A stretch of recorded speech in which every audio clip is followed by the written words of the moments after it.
요한계시록은 11절입니다. 10절, 11절은 우리 다같이 읽도록 그렇게 하겠습니다. 신약성경 167페이지가 되겠습니다. 요한복음 12장 1절로 11절 말씀입니다. 6월절 여세전에 예수께서 베다니에 이르시니 이곳은 예수께서 죽은 자 가운데서 살리신 나사로에 있는 곳이라. 거기서 예수를 위하여 잔치할세 마르다는 이를 보고 나사로는 예수와 함께 앉은 자 중에 있더라. 마리아는 지극히 비싼 향유 곧 순전한 나드 한 번을 가져다가 예수의 발에 붓고 자기 머리털로 그의 발을 씻으니 향유 냄새가 집에 가득하더라.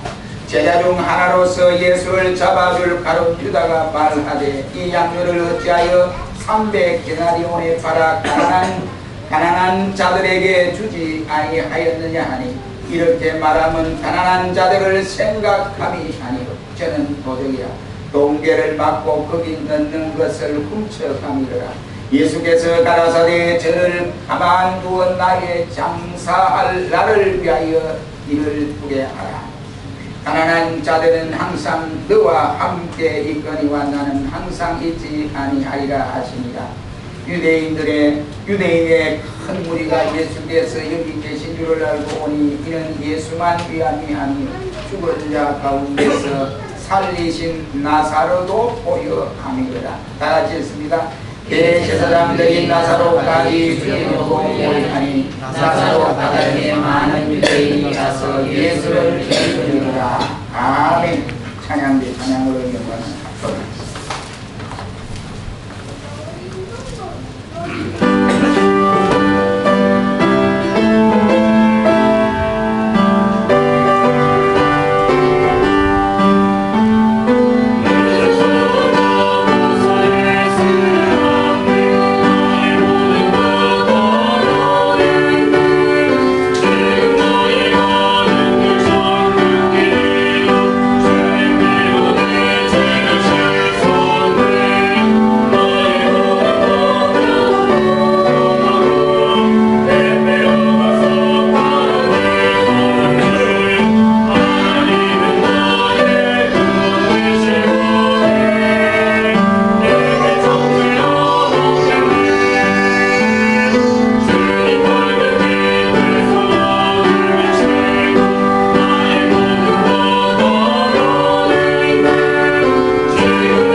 나사로 때문에 라는 말씀을 통하여 잠시 정리하기를 바랍니다. 오늘 봉독한 11절 말씀에 보면 나사로 까닭에 많은 유대인이 가서 예수를 믿음이르라 라고 말씀을 하고 있습니다. 여기 나사로 까닭에, 이 말은 나사로 때문에 많은 유대인이 복음을 듣고 예수께로 돌아왔다 이러한 말씀이 되겠습니다. 그러므로 이 아침에 나사로 때문에 라는 이 말씀을 통하여 우리 함께 생각함으로써 은혜 받는 시간이 되었으면 하는 것입니다. 오늘 봉독한 요한복음 11장에 보면 12장에 앞서 11장에서는 보면 예수께서 죽은 지 나흘이나 되었던 나사로를 살렸던 사건이 기록되어져 있습니다.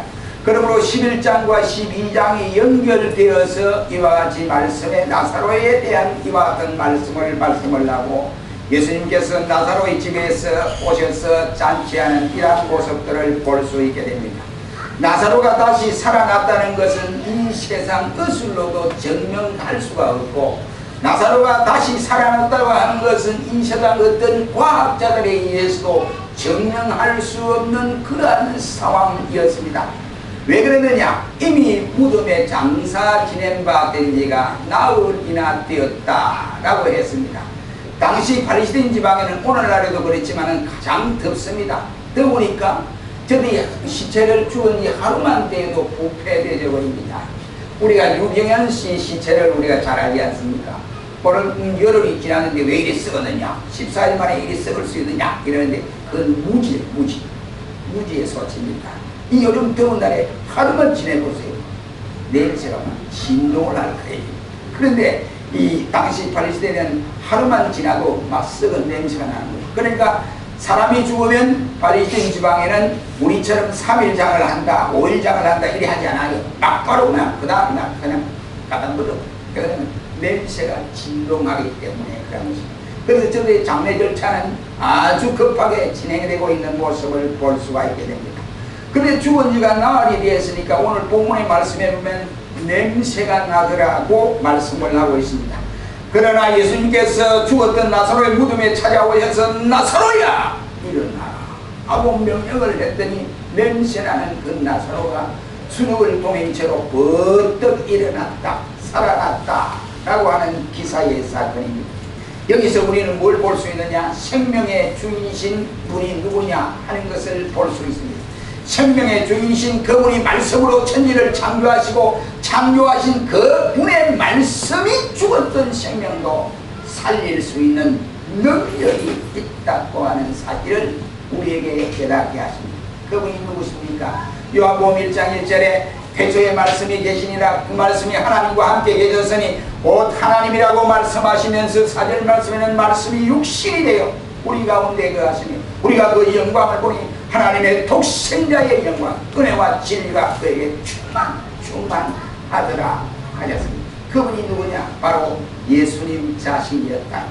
그분이 말씀으로 천지를 창조하신 그분이 죽은 자면 어떻고 쓰는 자면 어떻습니까? 생명을 공급하시는 그분이, 생명을 살리는 그분이 말씀 한마디에 죽었던 사람도 다시 살아날 수 있다 이 말이죠. 그래서 나흘이나 돼서 냄새나는 나사로의 무덤에 찾아가신 예수님은 나사로야 일어나라 명했더니 나사로가 살았더라 고 말씀을 하고 있습니다. 그런데 이 사건이 나사로가 살았다 이 소문이 베다니는 물론 그 이제 예루살렘 조그마한 예루살렘이거든요. 예루살렘 인접 마을까지 온통 퍼지게 되었습니다. 사람들의 입으로 전해지는 말이 죽어서 냄새나는 나사로가 나흘이 되는데 예수께서 오셔서 일어나라 나사로야 그랬더니 나사로가 일어났다 나사로 살아났다 하고 이 소문이 온 예루살렘 베다니를 두루두루 퍼지게 되었습니다. 한마디로 말해서 많은 사람들의 이와 같이 화제의 거리가 되었다, 이야기의 거리가 되었다 이 말입니다. 오늘 보면은 그 베다니 나사로의 집에서 예수님을 모시고 있는 그 거리에 나사로의 오누이 마르다와 마리아가 잔치를 베푼 이야기와 나사로의 살아났던 부활을 애워싸고 일어났던 사건을 가르쳐주고 있습니다. 이 자리에서 나사로의 바로 오누인 마리아는 본문에 소개한 대로 순전한 나드 한 건을 그 값비싼 나드 한 건을 자기가 가지고 있는 소유 마지막 자기 부모에게부터 물려받은 이 소유 이것 바로 한 건 향유인데 이것을 귀한 것을 예수님의 머리에서부터 발까지 부어드리고 자기의 머리털로 예수님의 발을 씻어드렸다 라고 말씀을 하고 있습니다. 나사로의 부활은 곧 그리스도를 통하여 바로 그를 믿는 모든 성도들에게 장차 주어질 영원한 부활의 예식을 말씀하고 있다 라고 할 수 있습니다. 그래서 예수님은 요한복음 15장 25절 26절 말씀에 말하기를 나는 부활이요 생명이니 나를 믿는 자는 죽어도 살겠고 무릇 살아서 나를 믿는 자는 영원히 죽지 아니하리라 하시면서 너희가 이것을 믿느냐라고 물으셨던 일이 있습니다. 나사로뿐만 아니라 예수를 믿는 모든 성도들은 생명의 축복, 영원한 축복, 부활, 다시 사는 이 부활의 축복을 우리가 약속을 받았습니다. 장차 이렇게 누릴 수 있을 것입니다. 나사로의 부활 사건을 우리는 에워싸고 이 시간에 일어났던 반응들을 살펴보면서 나사로 때문에 라는 말씀으로 잠시 은혜를 받기를 원합니다. 나사로 때문에 어떠한 일들이 일어났던가 하는 것입니다. 요한복음 11장 47절 말씀에 보면 대제사장들과 바리새인들이 공회를 모으고 라고 했습니다. 그러면서 어떻게 할 것인가를 저들이 모아서 인원을 했다 라고 했습니다. 그리고 53절 말씀에는 이날부터 저희가 예수를 죽이려고 모의를 했다 라고 말씀을 했습니다. 그렇다고 하면 이 나사로 때문에 예수를 죽이려고 모의한 사람들이 일어났다 이런 말씀이 되겠습니다. 유대 나라의 이 서울인 예루살렘에는 산헤드림이라고 하는 공회가 있습니다. 이 산헤드림 공회가 최고의 법정기관이라고 할 수 있습니다. 그것의 산헤드림 공회 회원들은 바로 사두개파의 대제사장들과 바리새파에 있는 장로들과 서기관들로 구성되어 있는데 72명으로 구성되어 있습니다. 그들은 예수님께서 죽은 사람을 다시 살린 이 아름다운 사건을 통해서 종교재판의 안건이 된다라고 해서 종교재판에 해부시켜서 예수님을 죽이려고 모의를 하고 있습니다. 그리고 유대인 중에 반대파들은 예수님을 죽일 방법을 구체적으로 의논하기에 이르렀다라고 했습니다. 그들은 모일 필요도 없는 일 때문에 모여서 시간을 낭비하고 음모를 꾸미고 있는 모습을 볼 수 있게 됩니다. 저들은 이와 같이 말을 하면 악을 행하기 위해서 모였던 자들이다. 진정고쳐질 백성들을 위하고 또한 이스라엘 국민을 위해서 모인 자리가 아니었다 이런 말씀이 되겠습니다. 중세 신학자들도 그런 경우가 있었습니다. 자기들이 서로 이제 이 신학을 토론하는 과정에서 바늘 끝 위에 천사들이 몇 명 올라설 수 있을까? 여러분 몇 명 올라설 수 있겠어요? 천사들이 그거 가지고 뭐 서로가 막 토론을 하고 벌리고 막 와를 지르고 막 반대하면 몇 명 올라가는데 그게 아니다. 그거 가지고 이렇게 토론을 벌리고 이렇게 했습니다. 밥 먹고 할 일이 없는 사람들이 아닙니다. 네. 아니 바늘 끝 위에 천사가 뭐 2명 올라서든지 3명 올라서든지 100명 올라서든지 그거하고 우리하고 부은하고 무슨 관계가 있습니까? 그 신학자들 중세 신학들이 그런 신학자가 있었습니다. 아무튼 저들 바로 죽은 신학을 보여주는 사람들이었다라고 말을 할 수 있습니다. 우리는 자칫 잘못하면 저들처럼 예수님 때문에 이와 같이 교회에 모여 있으면서도 예수님 때문에 모이고 예수님 때문에 우리가 구성원이 되어서 연합체가 된 우리 자신들이 예수님은 제껴놓고 자칫 잘못하면 다른 것을 실컷 이야기하다가 깨어져 버리는 경우들이 있다고 하는 사실입니다. 우리는 이것을 기억을 해야 됩니다. 예수님을 제쳐놓고는 안 된다. 예수님은 빠져놓고는 실컷 세상적인 이야기만 하자고 남을 비방하고 불평하고 원망하고 이러다가 헤어지면 아무 소용이 없다는 말. 모이는 그 모임의 근본 목적을 상실해버리고 말았다 이란 말씀이 되겠습니다. 그런 사람이 된다고 한다면 우리는 중세기에 나타난 이 신학자들처럼 바늘 끝 위에 천사가 몇 명이나 올라갈 수 있을까 하는 이런 신학자와 똑같다 라고 말씀을 할 수 있고, 오늘 봉독한 산헤드림 공회의 회원들과 다를 바가 무엇이 있겠는가 하는 것입니다. 예수 그리스도의 복음과 그가 행하신 기적과 능력은 어느 곳에 가더라도 많은 사람들에게 환영을 받고 많은 사람들에게 존경과 신뢰를 받을 수 있는데도 불구하고 이런 사실, 나사로의 죽음에서 나사로가 살아났다고 하는 이 사건 때문에 많은 반대파 사람들이 일어나기 시작을 했습니다. 그러나 한 가지 중요한 사실은 예수님을 반대하는 그곳에서 예수님은 조용히 그 자리를 떠나셨다 라고 말씀을 하고 있습니다. 떠났다는 말은 결별했다 이런 말로 사용할 수 있습니다. 이 말은 다른 말로 표현을 한다면 헤어졌다 이런 말입니다. 헤어져도 여러분 보세요. 헤어질 만한 사람과 헤어지면은 도리어 그것이 문제될 것이 없습니다. 헤어져야 될, 결별해야 될 사람과 결별하게 되는 것도 우리가 아무런 문제될 것이 없습니다. 그러나 헤어지면 안 되는 사람과 헤어지게 되면 큰일 납니다. 예수님께서 그래서 요한복음 15장 5절 말씀에는 말하기를 너희가 나를 떠나서는 아무것도 할 수 없다 라고 말씀을 하시면서 요한복음 15장 6절에는 사람이 내 안에 거하지 아니하면 가지처럼 밖에 버리고 사람들에 의해서 모아다가 불을 사르느냐 했습니다. 쓸모가 없다 이 말이에요. 그래서 쓰레기다 생각하고 주섬주섬 모아서 불에 질러버린다 그런 말입니다. 다시 말하면 예수님과 헤어진 사람은 풀이나 아니면 잘라진 가지이기 때문에 그 가지는 점점 잘라진 순간부터 죽을 수밖에 없습니다. 시들어질 수밖에 없습니다. 그래서 그 가지를 사람들이 필요 없으니까 주워다가 불을 질러버린다 이런 말이 되겠습니다. 그렇게 되면 사람이 쓸모없는 쓰레기처럼 여기게 된다 이런 말이지요. 한마디로 말하면 예수님과 헤어지면 죽고 심판을 받는다는 말입니다. 이 무서운 심판이 예고되었음에도 불구하고 예수님을 떠나는 사람들이 적지 않아 많이 있다고 하는 사실입니다. 그렇다고 한다면 우리는 우리 자신들의 모습을 보면서 내가 장점이 뭘까? 다른 사람이 가지지 않는 것 내가 가진 것이 뭘까? 다른 사람이 전혀 생각지 못한 것을 내가 가지고 내가 생각하는 것이 뭘까? 그래서 내가 가진 장점을 가지고 하나님 영광을 위하여 쓰임을 받아야 된다 이 말이죠. 내가 가지고 있는 것이 학문이냐? 이 학문을 가지고 주의 영광을 위해 쓰임을 받아야 되고, 내가 가지고 있는 것이 기술이냐? 이 기술을 가지고 주의 영광을 위해 쓰임을 받아야 되고, 내가 가지고 있는 지위냐? 아니면 부냐? 아니면 뭐냐? 영화냐? 그러면 내가 가지고 있는 이 장점을 가지고 주의 영광을 위해서 쓰임을 받아야 한다 이런 말씀이 되겠습니다. 그런데 그렇게 해야 되는데 그렇게 하지 아니하고 내가 가진 학문이, 내가 가지고 있는 경험이, 내가 가지고 있는 지식이, 내가 가지고 있는 기술이, 내가 가지고 있는 부비 영화 때문에 예수님의 영광을 가지고 진다고 한다면 이거 큰 일이 아닙니까? 그래서 안 된다 이런 사실이 되겠습니다.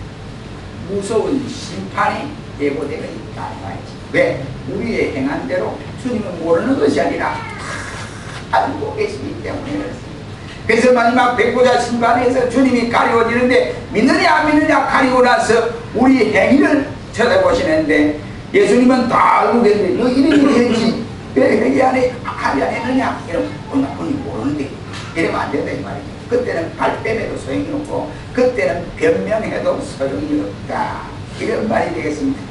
그러므로 순간 살아가는 인생에 영원하신 예수님을 반대한다고 해서 여러분 예수님의 이름이 지구촌에서 사라지느냐? 그렇지 않다 이런 말씀이 되겠습니다. 많은 반대하는 세력들이 물고기처럼 사라질지라도 쓰레기처럼 이와 같이 불태워져 없어질지라도 예수님은 영원하신 알파와 오메가가 되시는 분이다 이런 말. 그러니 우리는 이러한 때일수록 절대적 능력 주님 거지하고 영원하신 하나님 것을 믿고 나가는 종들이 되시기를 주의 이름으로 축원합니다. 두 번째, 이 나사로 때문에 어떤 사건이 일어나느냐? 요한복음 11장 45절과 12장 11절 말씀해 보니까 예수를 믿게 된 사람들이 있었다 이 말입니다. 이 나사로 때문에 예수를 믿는 사람이 있었다 이 말입니다. 45절 11장 45절에 보면 예수의 하신 일을 본 많은 유대인들이 저를 믿었다고 했고 12장 11절 말씀에 보면 나사로 가덕에 많은 유대인들이 가서 예수를 믿었다라고 했습니다.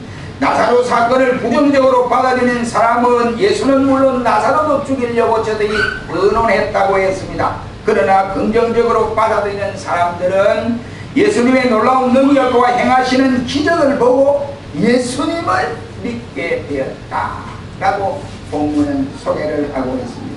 그것은 오늘날도 마찬가지라고 생각을 합니다. 하나님의 말씀을 들으면 어떤 사람은 충격과 감동을 받아서 주여 내가 잘못했습니다. 지난날의 나의 잘못들을 생각하니 전부 주님 앞에 잘못한 것밖에 없습니다. 교회의 덕을 세우지 못하고 교회를 해하게 하는 것밖에 없습니다. 교회를 비판하는 것밖에 없습니다. 이렇게 회개운동이 일어나게 되고 예수님을 확신하고 새로운 삶을 결단하는 반면에 어떤 사람은 말씀을 들으면 들을수록 점점 더 강파가 이어지고 마음이 완악하여져서 경직되어져 버리고 나중에는 분노에 이르게 되는 사람도 없지 않아 있다는 사실입니다.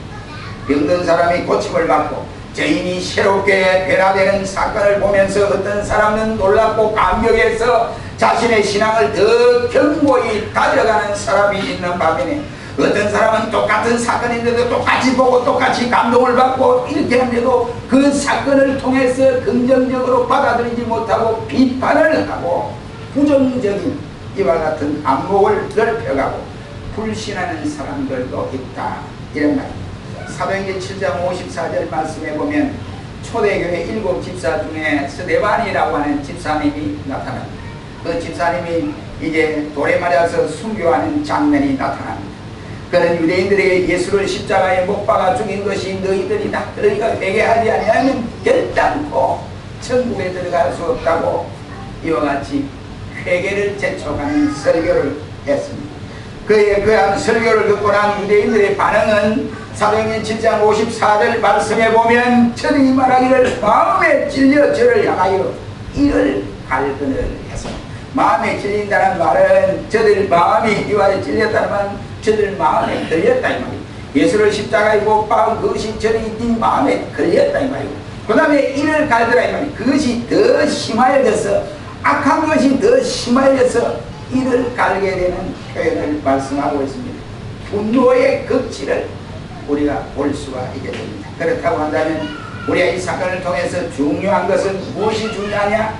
인간의 기본 자세가 어떠하냐에 이것이 대단히 중요하다. 기본 자세가 중요하다. 예수 묵교 교회를 다니는 기본 자세가 바로 정립되어야 말씀을 들을 때 긍정적으로 들을 수 있고 기적을 보고도 들을 때에 아멘으로 받아들여질 수가 있습니다. 그러나 자세가 바르지 못하면 모든 것을 부정적이거나 아니면 동네는 이를 가는 배교자가 되어져 버리고 말게 될 것입니다. 죽었다가 다시 살아난 이 나사로 사건 때문에 많은 사람들이 예수를 믿게 되었더라고 12절은 밝혀주고 있습니다. 이 교훈에서 우리에게 주는 교훈이 뭡니까? 스데반 집사가 돌에 맞아 돌아가셨을 때 강렬한 인상과 충격을 받은 사람은 딱 그 중에 선동자로 일을 했던 사울이었습니다. 사울이 스데반의 죽음을 통해서 박해자가 이제 아멕셀 도상을 통하여 또한 회개하는 이러한 역사가 이루게 되었다.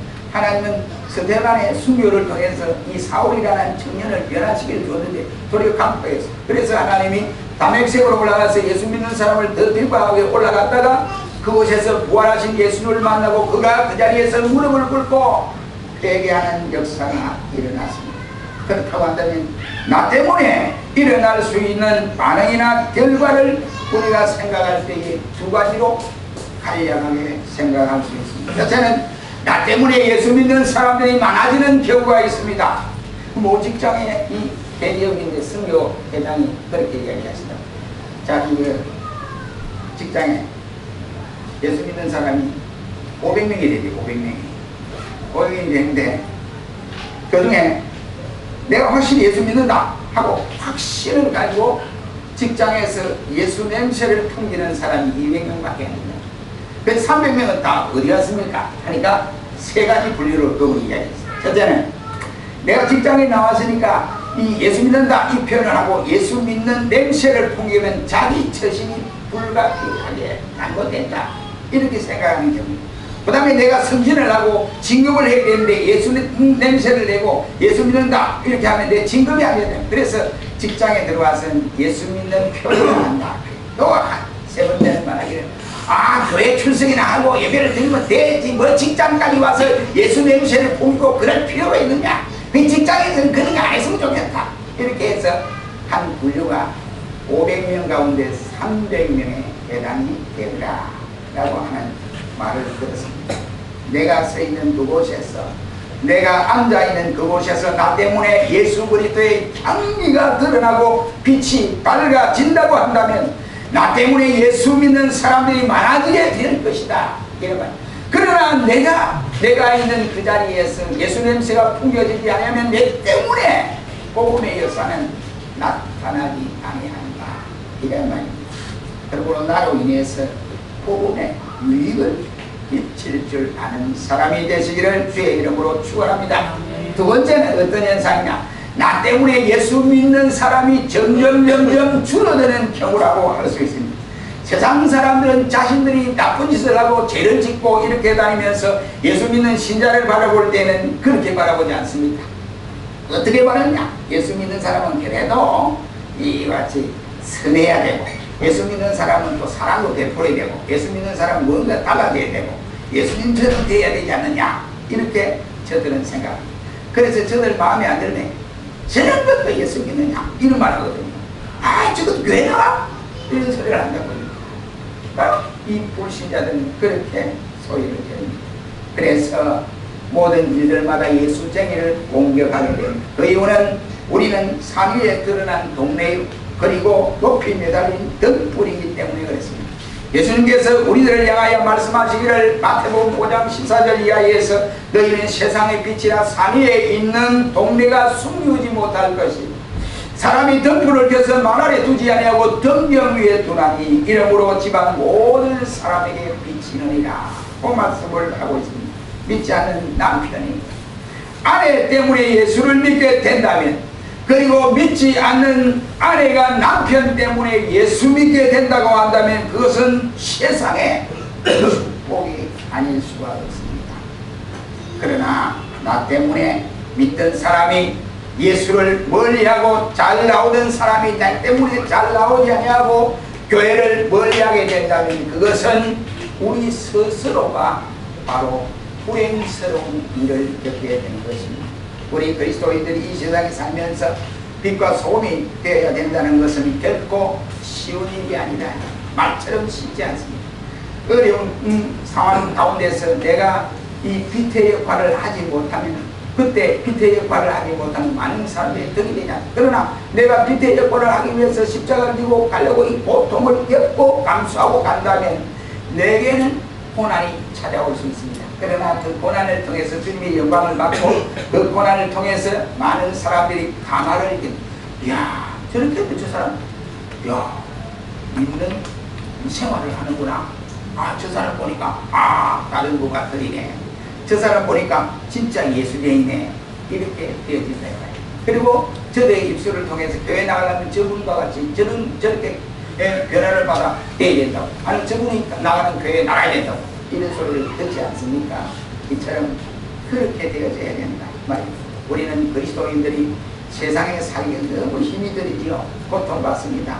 똑같이 대지고 똑같이 싸우고 똑같이 꽉을 들고 맥살을 잡고 이렇게 할 수 없는 것이 우리는 그리스도입니다. 다른 말로 표현하면 우리는 예수님의 제자다. 우리가 잘못하면 예수님 욕먹이다. 그러니 교회 덕에 안 되고 하나님의 영광이 가려워지는, 이렇게 되어질 수밖에 없습니다.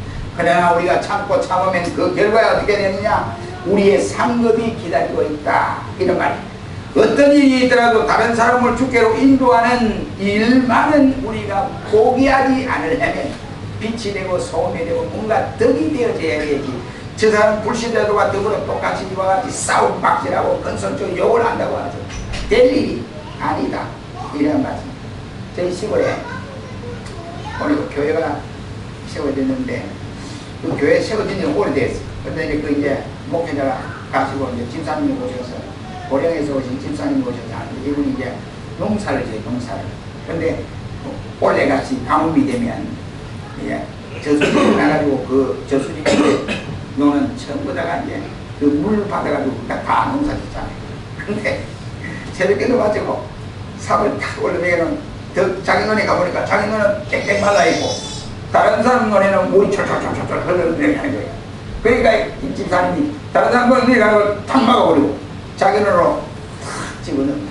그러니까 이제 아침 이제 날이 고온에 밝으니까 불신자도 이제 삽을 탁 올리고 자기들이 너네 물대는 게, 간밤에 물대는 게 물이 철철 넘쳤냐? 또 확인하려고 보니까 자기는 물이 하나도 없고, 그 다음 그 예수의 입에는 물이 철철 넘쳐서 예!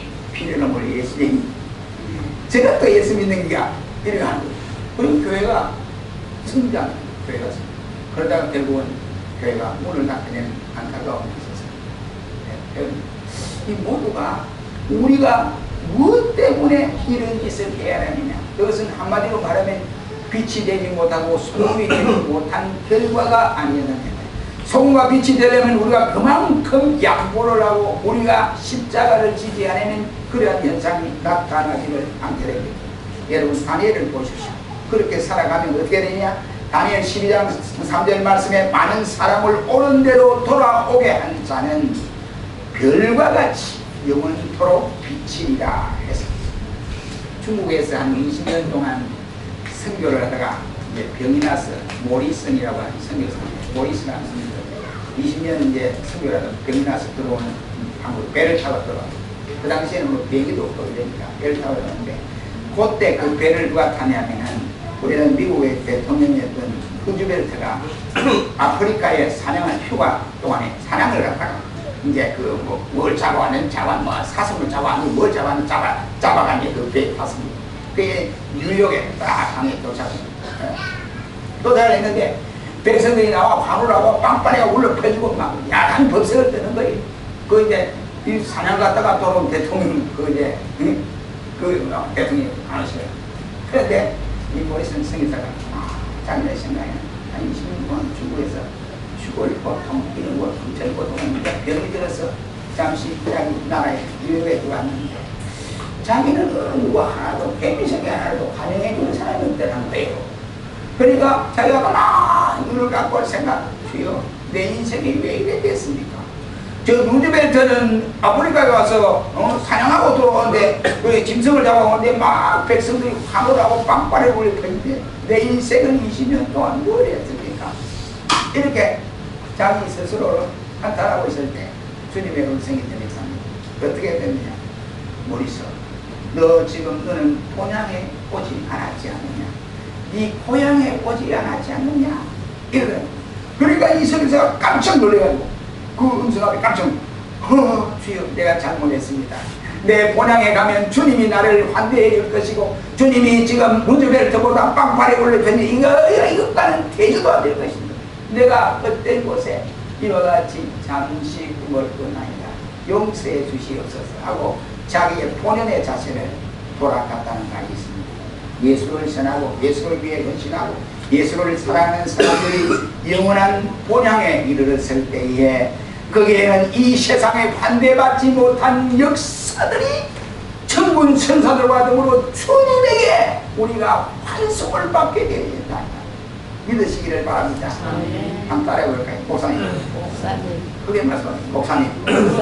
그것은 장차 될 일이고 지금 당장에 내 마음이 급합니다. 급해도 참으세요. 급해도 참으세요. 그러니까 이 세상에 반대하고 이거 뭐 빵빠리고 이게 막 아무것도 아니고 주님 앞에 가면 20년 동안 중국에서 고통과 큰 어려움을 겪으면서 복음을 전가하는 그것이 주님 앞에는 엄청난 환대의 역사가 일어난다. 환영의 역사가 일어난다. 이런 말씀이 되겠습니다. 그러므로 우리는 본향에 가면 이 세상의 군왕들이 백성들로부터 받는 그 칭송과는 환영과는 전혀 다른 상급이 될 것이다. 그렇다고 하면 우리는 모두가 어떻게 되냐? 오늘 본문의 나사로 때문에 예수 믿는 사람들이 많아졌다. 나사로 때문에 한 것처럼 나 때문에 예수 믿는 사람이 많아져야 된다 이 말이지. 나 때문에 교회가 부흥되고 나 때문에 모든 사람들이 함께 즐거워하고 기뻐하고 하나님 앞에 더 충성하고 봉사할 수 있는 이런 역사가 누구를 통해서 다른 사람이 아닌 나 때문에 이루어지시기를 주의 이름으로 축원합니다. 기도하겠습니다. 전능하신 하나님